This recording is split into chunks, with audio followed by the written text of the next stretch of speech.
siswi SMP, Bapak Ibu guru yang terkasih, bagaimana kabar kita semua hari ini? Ada sukacita? Sudah siap beribadah? Kami percaya anak-anak semua yang berada di rumah masing-masing maupun Bapak Ibu guru, kita tetap bersukacita, tetap semangat.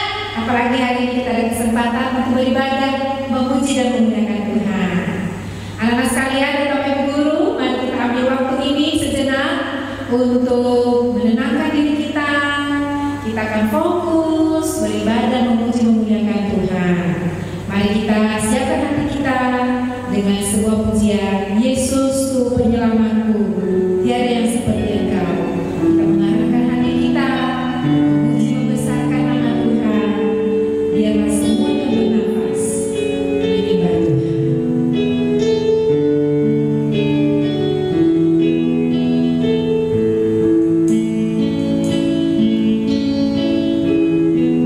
Yesus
keluarga besar IPK, khususnya sekolah SMP ini ya Tuhan.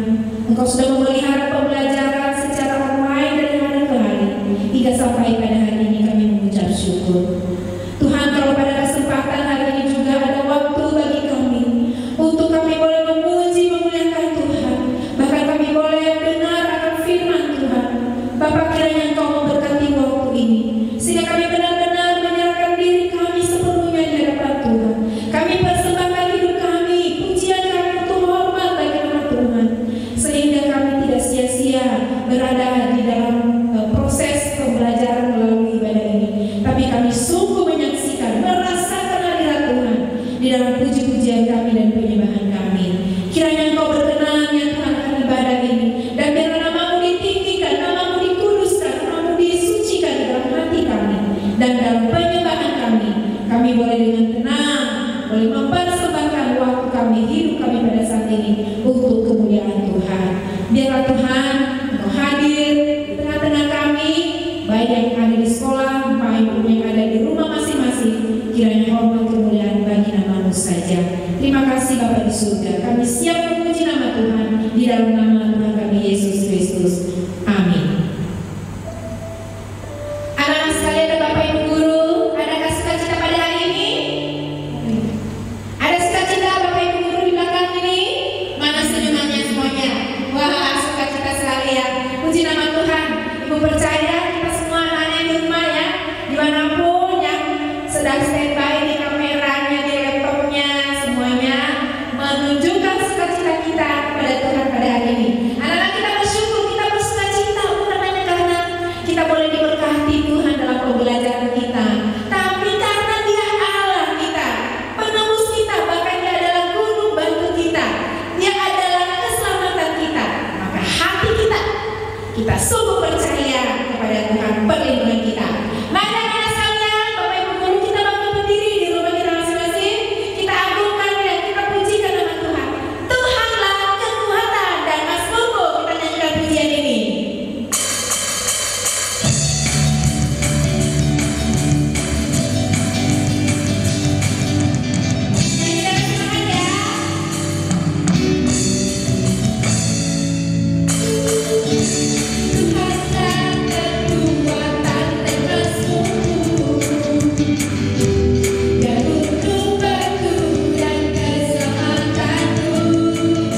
tidak akan pernah pergi meninggalkan kita. Dia akan selalu bersama dengan kita. Amin. Nah, anak sekalian, pada kesempatan ini kita juga menyadari anak-anak bahwa kita adalah anak-anak Tuhan yang kadang membuat hati Tuhan sedih dengan kehidupan kita. Walaupun dalam pembelajaran home learning ini mungkin kita semua menyadari bahwa kadang-kadang kita mungkin malas, ya, tidak dengar-dengaran kepada orang tua kita.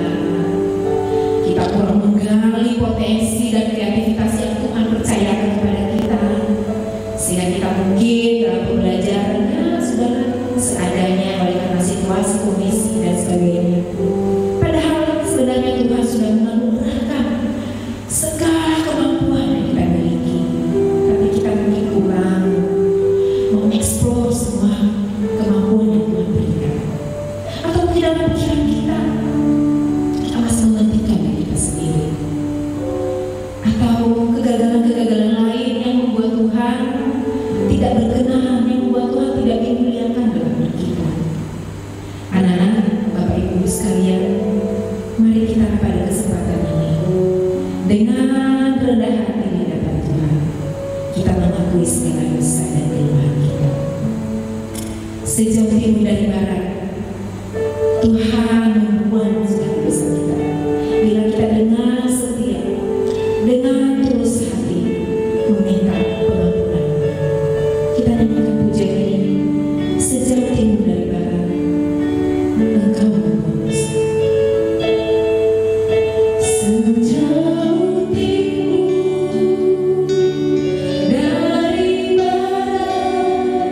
Engkau membuat dosa.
Namun jika seorang berbuat dosa, kita mempunyai seorang penantara pada Bapa, yaitu Yesus Kristus yang adil.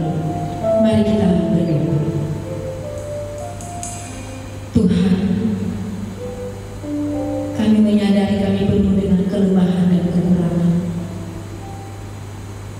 Bahkan Tuhan, hal-hal yang kami pikirkan sekalipun mungkin ada hal yang memang Tuhan tidak berkenan, namun kami melakukannya. Kami membuat sedih hati teman kami, membuat sedih hati orang tua kami, bahkan terlebih-lebih Engkau ya Tuhan. Pada kesempatan hari ini kami mohon belas kasihan. Ampunilah kami. Ampunilah kami ya Tuhan. Kami percaya Engkau tidak akan mengingat-ingat segala pelanggaran kami, dan kasih-Mu menutupi segala pelanggaran kami. Terima kasih Tuhan, kami percaya ketika kami dengan rendah hati menghadap kehadiran-Mu, sesungguhnya Engkau Allah yang panjang sabar, mengampuni kami dengan berlimpah kasih setia. Terima kasih ya Tuhan untuk pengampunan yang Kau berikan, dan kiranya kami sungguh-sungguh menjadi anak-anak yang mempermuliakan nama Tuhan. Terima kasih Bapa, di dalam nama Tuhan Yesus Kristus, Allah yang mengasihi dan mengampuni kami berdoa. Amin. Berita anugerah kepada kita 1 Yohanes pasal 2 ayatnya yang keempat. Barang siapa berkata aku mengenal dia tetapi ia tidak menuruti perintahnya, ia adalah seorang pendusta dan di dalamnya tidak ada kebenaran. Ayat 5. Tetapi barang siapa menuruti firman-Nya, di dalam orang itu sungguh sudah sempurna kasih Allah. Dengan itulah kita ketahui bahwa kita ada di dalam Dia. Mari anak-anak sekalian dan Bapak Ibu guru, saya sudah bangkit berdiri. Kita akan mengikrarkan pengakuan iman rasuli kita bersama-sama seluruh jemaat, dan di segala abad dan tempat kita mengikrarkan pengakuan iman rasuli yang berbunyi demikian. Aku percaya kepada Allah Bapa yang Maha Kuasa, Kali langit dan bumi, dan kepada Yesus Kristus Anaknya yang tunggal Tuhan kita, yang dikandung daripada Roh Kudus, lahir dari kanan darah Maria, yang menderita sengsara di bawah pemerintahan Pontius Pilatus, mati dan disalibkan, turun ke dalam kerajaan maut, pada hari yang ketiga bangkit pula dari antara orang mati, naik ke surga, duduk di sebelah kanan Allah Bapa yang Maha Kuasa, dan akan datang dari sana untuk menghakimi orang yang hidup dan yang mati. Aku percaya kepada Roh Kudus, gereja yang kudus dan damai, persekutuan orang kudus, pengampunan dosa, kebangkitan tubuh, dan hidup yang kekal. Amin. Bapak Ibu anak-anak silakan duduk kembali. Tiba saatnya kita akan mendengarkan firman Tuhan. Mari kita siapkan segala hati dan pikiran kita. Kita tahu dan kita percaya bahwa kalau kita masih ada kesempatan untuk mendengarkan firman Tuhan, untuk menelaah firman Tuhan, belajar akan kebenaran, semua itu karena anugerah Tuhan. Kalau kita bisa ada di sini, Bapak Ibu guru bisa melihat wajah kalian di kamera ini, semua karena anugerahnya. Maka kita katakan, kita bisa mendengar firman Tuhan itu karena anugerah Tuhan. Amin. Mari kita siapkan hati kita dengan mengatakan satu pujian ini. I am here because of your grace.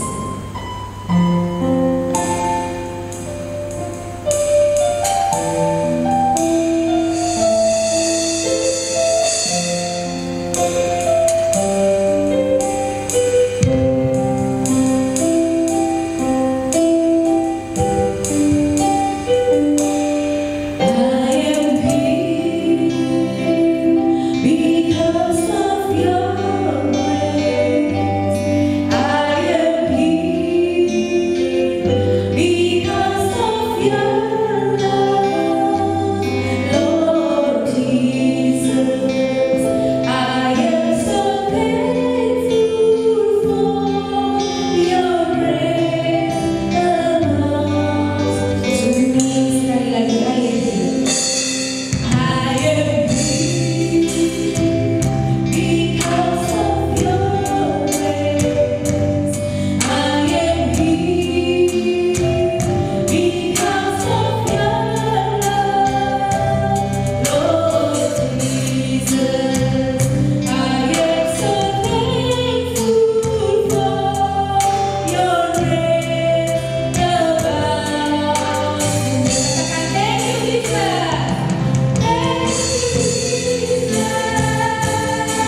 Selamat pagi, anak-anak yang terkasih dalam Tuhan dan juga untuk Bapak dan Ibu Guru.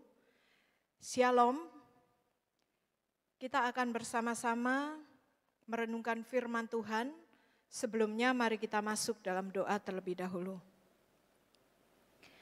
Bapa kami yang di surga, kami mengucap syukur pagi ini kami boleh bersama-sama beribadah, kami boleh memuji dan menyembah Tuhan. Dan sekarang Tuhan kami akan bersama-sama mendengarkan firman Tuhan. Biarlah firman Tuhan ini boleh menjadi pedang yang bermata dua, yang boleh menembus, boleh menolong kami, mengingatkan kami, bahkan menegur kami, memperbaiki sikap tingkah laku kami untuk kami boleh semakin serupa dengan Engkau. Kiranya Tuhan yang boleh memimpin pemberitaan firman Tuhan pagi ini dari awal sampai pada akhirnya. Terima kasih Tuhan, di dalam nama Tuhan kami Yesus Kristus kami berdoa. Amin. Mari kita bersama-sama akan membaca satu bagian firman Tuhan, satu ayat dari Mazmur 119 ayat yang ke-9. Mazmur 119 ayat yang ke-9, mari kita baca bersama-sama 2 kali. 2, 3. Dengan apakah seorang muda mempertahankan kelakuannya bersih, dengan menjaganya sesuai dengan firman-Mu. Sekali lagi, dengan apakah seorang muda mempertahankan kelakuannya bersih, dengan menjaganya sesuai dengan firman-Mu. Nah, saya ingin memulai khotbah ini dengan menunjukkan sebuah gambar. Dari gambar ini, orang yang ada di sebelah kiri kita, itu mengatakan itu angka 6. Sedangkan yang di sebelah kanan, dia mengatakan itu angka 9. Mana yang benar di antara kedua orang ini? Yang kiri atau yang kanan? Kemudian ada gambar yang kedua. Gambar yang kedua, yang sebelah kiri itu pegawainya, karyawannya, yang sebelah kanan itu bosnya. Yang karyawan mengatakan ada 4 balok juragan, ini jumlahnya 4 kan? Kemudian juragannya mengatakan 4 dari Hong Kong, ini jelas-jelas 3, kenapa kamu mengatakan 4? Yang benar yang mana? 4 atau 3? Yang benar karyawan atau juragan? Nah, dari kedua slide ini, kita mengetahui bahwa itu semua berawal dari sudut pandang atau point of view. Dari sudut mana kita melihat, bergantung dari posisi mana kita melihat. Kalau angka tadi, yang di posisi sebelah kiri dia jelas melihat angka 6. Sedangkan yang di sebelah kanan jelas dia melihat angka 9. Gambar balok karyawan tadi melihat 4. Karena dia melihat dari sebelah kiri. Tapi yang sebelah kanan, juragannya dia melihat itu 3. Tergantung dari posisi mana kita melihat, tergantung dari sudut pandang mana kita melihat.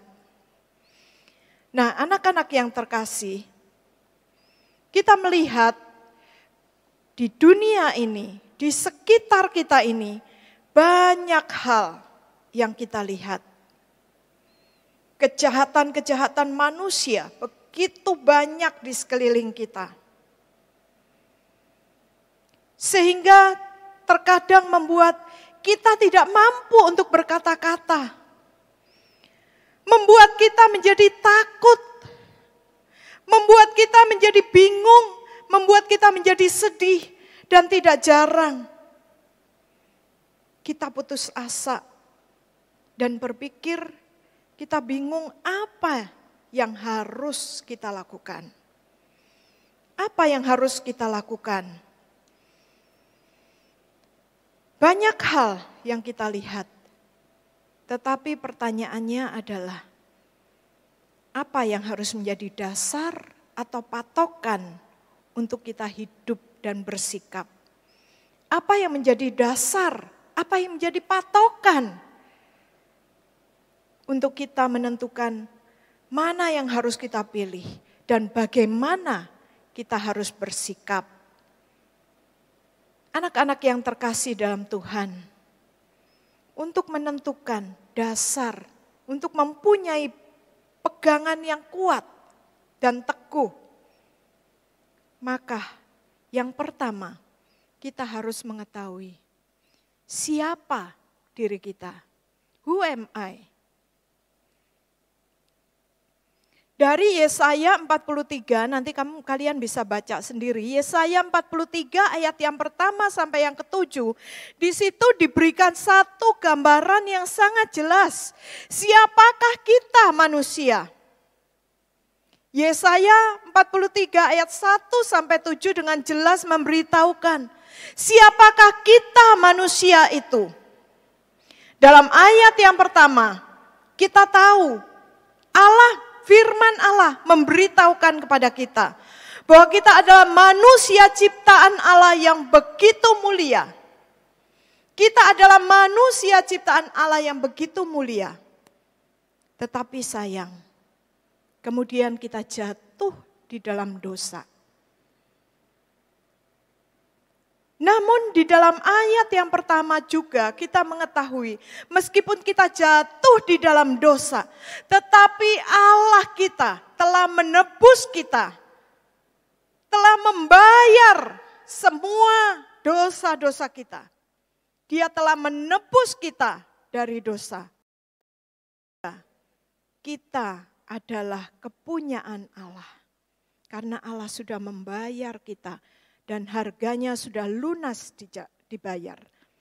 Oleh karena itu, kita bukan milik kita lagi. Paulus di dalam Galatia mengatakan, adapun hidupku ini bukan aku lagi, melainkan Kristus yang aku. Kita adalah milik Allah, kita adalah kepunyaan Allah. Kemudian di dalam ayat yang kedua dilanjutkan, bahwa kita selalu disertai dan dijaga oleh Allah. Kita selalu disertai dan dijaga oleh Allah. Kemanapun kita berada, Allah selalu menyertai kita. Allah selalu menjaga kita. Kemudian di dalam ayat yang keempat, sungguh indah dikatakan, oleh karena engkau berharga di mataku dan mulia. Kita berharga di mata Allah. Kita mulia dan dikasihi oleh Allah. Dan kemudian saya naik lagi ke ayat yang pertama. Di sana dituliskan bahwa Allah mengenal kita. Dan Dia memanggil kita dengan namanya. Allah mengenal kita. Dan memanggil kita dengan nama kita. Sungguh ini merupakan satu hal yang luar biasa. Kenapa? Dari sekian miliar orang, Allah mengenal kita dan Dia tahu nama kita.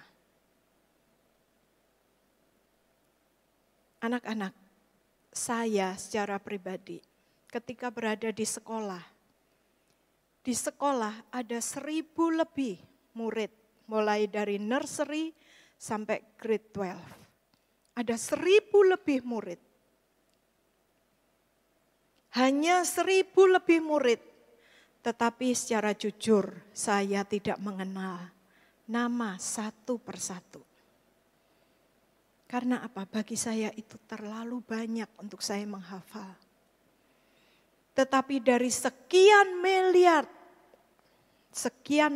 orang, Allah mengenal kita dan Allah memanggil kita dengan namanya. Ini menyatakan apa?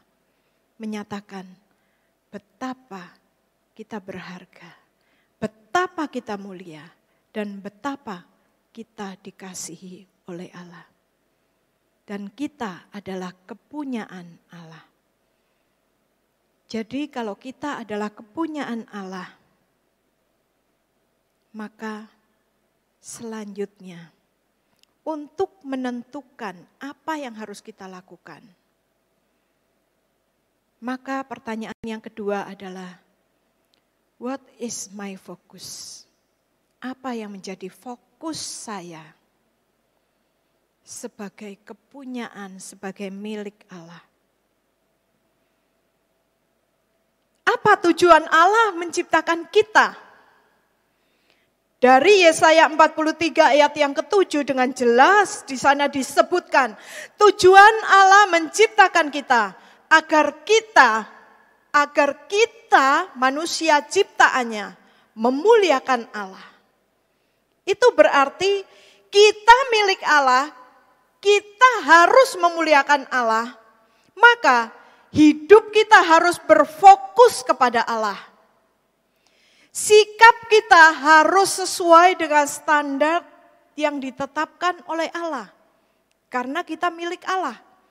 Maka kita harus terus-menerus hidup sesuai dengan standar yang ditetapkan oleh Allah. Bukan hanya hidup fokus kepada Allah. Bukan hanya sikap yang harus sesuai dengan standar yang ditetapkan Allah. Tetapi cara pandang kita pun harus sesuai dengan Dia.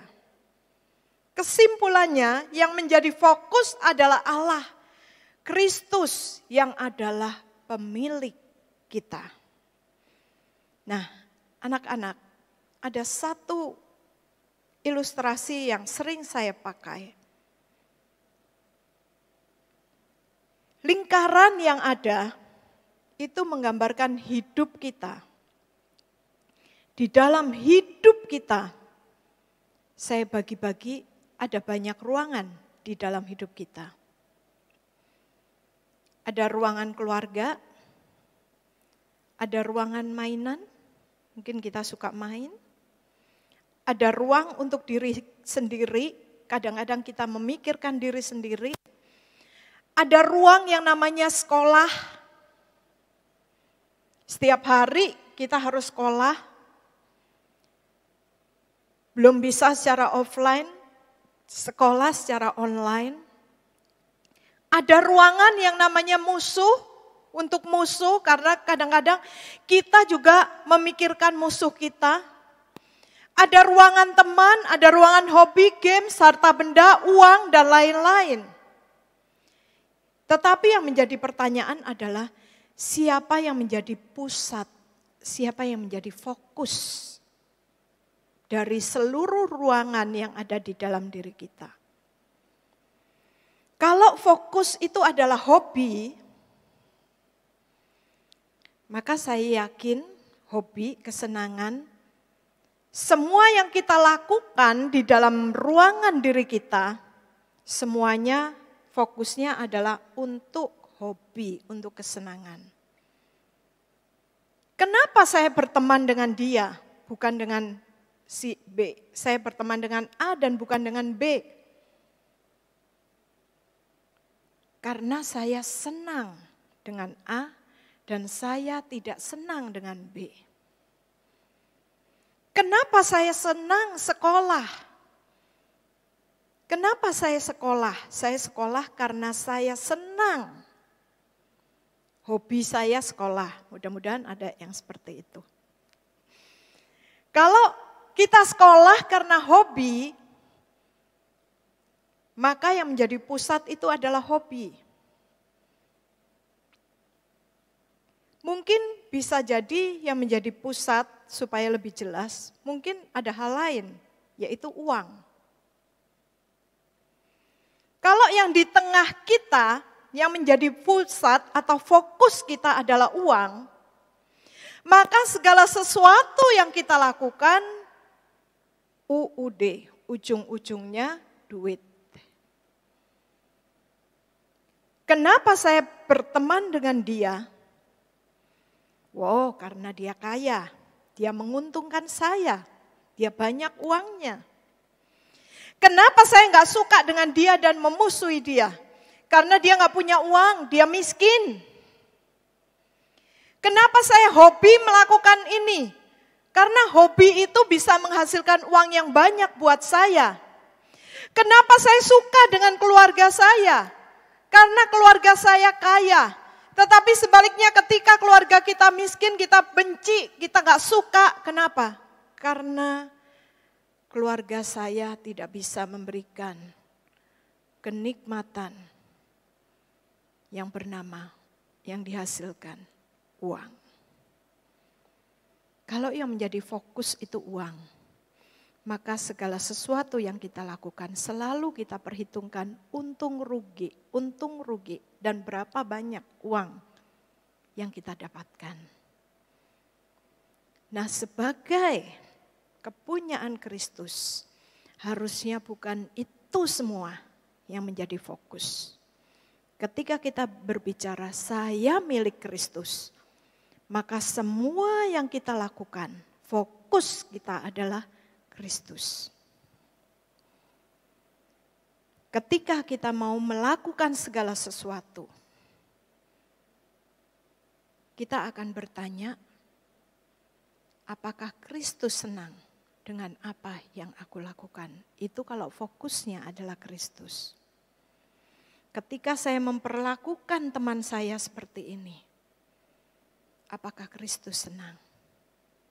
Ketika saya membenci musuh saya, apakah Kristus senang? Ketika saya melakukan tindakan bermain game ini, apakah Kristus senang? Ketika saya melakukan hobi itu, apakah Kristus senang?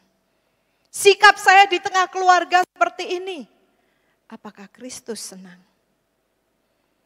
Dan terlebih, sesuai dengan tujuan kita, apakah Kristus dimuliakan? Itu yang kedua, siapa yang menjadi fokus kita? Apakah Kristus yang adalah pemilik dan empunya diri kita sungguh sudah menjadi fokus yang utama di dalam setiap aspek kehidupan kita? Kemudian yang ketiga, how can you stay focused on Christ? Bagaimana kita bisa tetap fokus pada Kristus? Di tengah-tengah tadi yang saya paparkan banyak sekali hal-hal yang kita lihat, yang menakutkan, yang mengkhawatirkan, membuat kita sedih, membuat kita frustasi, membuat kita stres. Bagaimana? Apa yang harus saya lakukan? Bagaimana saya harus bersikap? Supaya saya tetap fokus kepada Kristus. Kembali lagi ke Mazmur 119 ayat 9. Dengan apakah seorang muda mempertahankan kelakuannya bersih? Dengan menjaganya sesuai dengan firman-Mu. Apa yang harus kita lakukan menjaga sesuai dengan firman Tuhan? Buanglah semua ranting-ranting yang tidak berguna di dalam diri kita. Ada begitu banyak ranting yang tidak berguna di dalam diri kita. Buang itu, kikis itu satu persatu. Hal-hal yang kita lakukan, sifat-sifat kelakuan yang tidak berguna, perkataan, dan apa yang menjadi tontonan kita yang tidak berguna. Kikis, buang semuanya satu persatu. Dan mari kita mulai melakukan hal-hal yang berguna dan yang membangun iman kita. Buang satu persatu. Kita semua punya waktu yang sama. Satu hari 24 jam. Kali 60 menit, kali lagi 60 detik. Kita punya waktu yang sama. Kita punya jam yang sama, kita punya detik yang sama. Mari kita introspeksi hal-hal apakah kita sudah menggunakan waktu kita dengan melakukan hal-hal yang berguna, yang bermanfaat, yang membangun iman kita. Buang ranting itu, kikis ranting-ranting yang tidak berguna. Kemudian perhatikan asupan makanan rohani apa yang kita makan yang masuk ke dalam diri kita. Apakah asupan makanan rohani kita itu sudah sehat dan bergizi untuk membangun rohani kita? Maaf, kalau selama ini yang masuk adalah hal-hal yang tidak berguna, yang menjadi asupan pikiran kita, asupan hati kita, asupan rohani kita, adalah kata-kata yang kotor, tidak berguna. Hal-hal yang kita lihat, ada hal-hal yang najis, yang kotor, yang tidak berguna. Yang kita dengar, hal-hal yang sia-sia, yang tidak berguna. Maka tidak heran, sulit bagi kita untuk menjaga fokus kita kepada Kristus. Karena itu mari kita introspeksi, kita melihat apakah semuanya sudah bermanfaat dan berguna. Kemudian yang terakhir, waspadalah. Jangan menjadi serupa dengan dunia ini. Waspadalah. Waspada. Jangan kita menjadi serupa dengan dunia ini. Orang lain boleh melakukan itu. Tetapi kamu ingat, kamu milik Kristus. Kita milik Kristus. Mari kita melakukan apa yang benar di hadapannya. Apa yang dilakukan oleh musuh kita? Strategi musuh kita itu apa? Ada seorang teolog yang bernama Josh Barna. Ada satu buku karangannya, The Frog in the Kettle. Dia menceritakan, menggambarkan strategi dari musuh kita. Itu ibarat menangkap kodok di dalam sebuah kettle itu apa? Anggap aja bagaimana cara kita menangkap kodok. Kalau kita tangkap kodok dan kita mau masak suike, wah enak sekali ya, pagi-pagi udah lapar ini. Kalau kita mau masak suike, kita tangkap kodoknya hidup-hidup dan kita masukkan di dalam panci yang airnya mendidih. Apa yang terjadi? Ketika kodok itu nyemplung ke dalam panci dengan air mendidih, dia akan segera loncat. Dan sulit bagi kita untuk menangkap kodok itu kembali. Tapi cara membuat suike yang menangkap kodok adalah siapkan sebuah panci dan taruh air dingin di dalamnya. Nyalakan kompor. Masukkan kodoknya dan cemplungkan, masukkan di dalam panci dengan air yang dingin. Apa yang terjadi? Kodok itu enggak akan melompat. Tetapi kodok itu mungkin akan berenang di dalam panci dengan air yang dingin dan segar. Dan kemudian api di dalam kompor itu perlahan-lahan dia akan terus memanaskan air. Dan kodok itu tidak menyadari bahwa suhu air di dalam panci itu semakin meningkat dan semakin meningkat. Kodok tidak akan menyadari. Sampai akhirnya air itu mendidih dan kodok itu sudah mati dan siap dijadikan suike. Mau suike goreng atau mau masak tauco itu terserah. Inilah strategi yang dipakai oleh musuh kita. perlahan-lahan dia mulai menawarkan dan menunjukkan kita hal-hal yang dosa sedikit demi sedikit tanpa kita sadari kita sudah digodok, kita sudah ditangkap, digodok dan dimasak menjadi suike tanpa kita sadari. Karena itu, waspada. Mari kita fokus kepada Kristus. Buang semua ranting yang tidak berguna. Beri asupan yang sehat dan waspada dengan segala tipu muslihat dari si jahat. Kiranya Tuhan boleh memimpin dan menolong kita. Amin. Mari kita berdoa. Bapa kami yang di surga, pada pagi hari ini kami ingin menyerahkan diri kami dan diri anak-anak-Mu semua ya Tuhan. Biarlah pada pagi hari ini kami boleh menyadari bahwa kami adalah kepunyaan-Mu Tuhan.